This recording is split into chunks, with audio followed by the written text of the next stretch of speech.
bien sûr. Jeu de cartes, 52 cartes, enfin 54 il doit y avoir. Les jokers, oui, voilà, il y en a. Enfin bon, on va le mélanger un petit peu. Voilà, je vous montre. Ok. L'objectif, en fait, tout d'abord, c'est de retrouver les as. Je vous le dis, hein. Hop. Tac. Voilà, on va faire quelques coupes, quelques mélanges.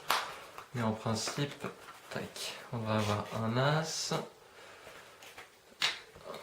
On va en avoir deux d'affilée.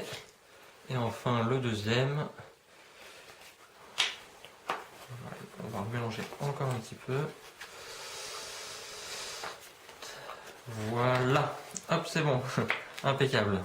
On a nos 4 as, tac, on peut les donner à examiner bien sûr, il n'y a pas de souci. Ok. Donc, on va reprendre les as. On les donne à examiner, évidemment, on va les remettre dans le jeu, on va les perdre, comme ceci, ok. Mais si on les perd, évidemment, vous avez envie que je les retrouve. Ce qui est normal, en même temps, c'est le but de la vidéo. Donc, pour cela, on peut couper le jeu, mais on peut ici épeler les cartes que l'on souhaite avoir. Par exemple, si on souhaite avoir l'as de carreau ou tiens, l'as de trèfle, on peut épeler une carte par lettre. A, S, D, E, T, R, E, F, L, E. Normalement, ici, on pourrait avoir l'as de trèfle. Tu vois, ça marche. En fait, ce jeu fait tout pour moi. C'est pour ça qu'il n'y a rien de compliqué, en fait. Tu vois, l'as de cœur. Alors, l'as de cœur, lui, par contre, il est en dessous. Voilà. Il est toujours en dessous, je sais pas pourquoi.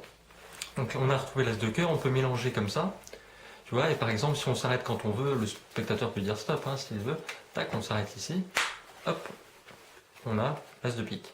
Alors l'as de carreau, lui c'est un peu plus spécial, puisqu'il faut mélanger comme ça, et en principe, tac, ah mince, déjà c'est du carreau, déjà c'est pas mal.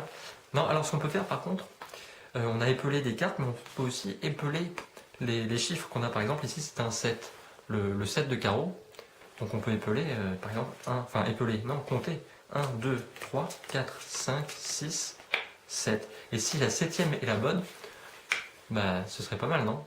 On a retrouvé nos 4 as finalement, donc c'est pas si mal avec un jeu qui finalement fait tout le travail pour nous. Alors après évidemment certains n'aiment pas les as, ils trouvent que ça fait un peu trop cliché, c'est pas un problème, on peut le faire avec les rois. Voilà, on peut les donner à examiner. Hop, je vous les montre bien. Ok. Voilà, les mettre là. Donc on a tout notre jeu. Ah, il y a une carte. Ah bah oui, c'est le 7 de carreau qu'on a utilisé. En fait, c'est une sorte de carte indicatrice finalement. Puisqu'on a compté 7 cartes, mais on peut aussi épeler 7. S, E, P, T. Et à ce moment-là, on a 4 cartes. En fait, on ne sait pas trop ce que c'est ni pourquoi, mais...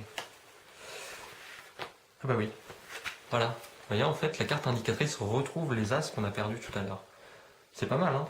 Je vous dis, moi je n'ai rien à faire en fait, c'est le jeu qui fait tout.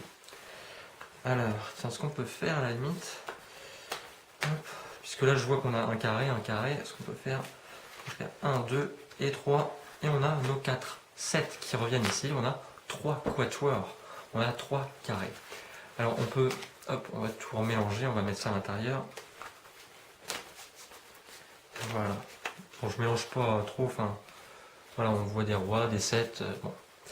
Tiens, ce qui est marrant avec ça, c'est qu'on peut faire quelque chose. Je vais vous montrer la faculté qu'ont les as, enfin, ici les as, mais les cartes de manière générale, à voyager, en fait, à se téléporter. Ok. Si on prend l'as de pique, on va le mettre sous la boîte. Ok. Ensuite, on prend un deuxième as, par exemple l'as de trèfle. Et aussi, on va le mettre sous la boîte. Ok. Seulement, les noirs remontent et les rouges redescendent. Vous voyez, en fait, c'est assez étonnant cette capacité qu'ont les cartes à voyager. Tiens, on va prendre... Je vais vous donner le choix, en fait. Par exemple, je fais 2 rangées de 4 cartes et vous choisissez l'une des rangées que vous voulez que je choisisse. Donc on garde, hein, pas d'équivoque. Par exemple, on va prendre celle-ci. Par exemple, hein, vraiment, c'est au hasard. Okay. Et dans cette rangée, en fait, le spectateur choisit une carte. Donc, tiens, je vais les mélanger pour pas que vous croyiez que c'est truqué. Ok, c'est bon.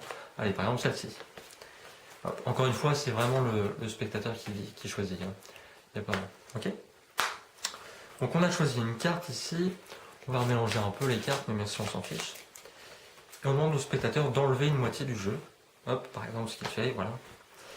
Et en fait, il nous reste ici quelques cartes qu'on va remélanger à nouveau si on veut. Oh là, je mélange mal.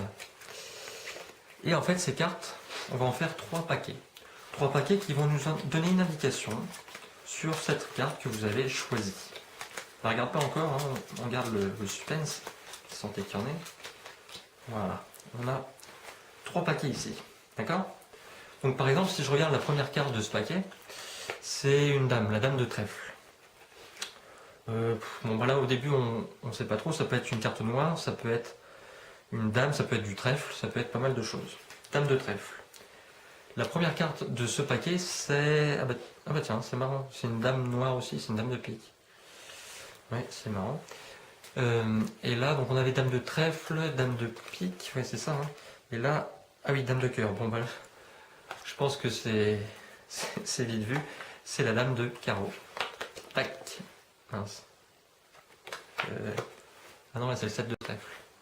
Bah, dans ces cas-là, à la limite, ce qu'on peut faire, c'est retrouver le carré qu'on avait tout à l'heure en ayant donc 4, 7. Et bien évidemment, on peut tout donner à examiner.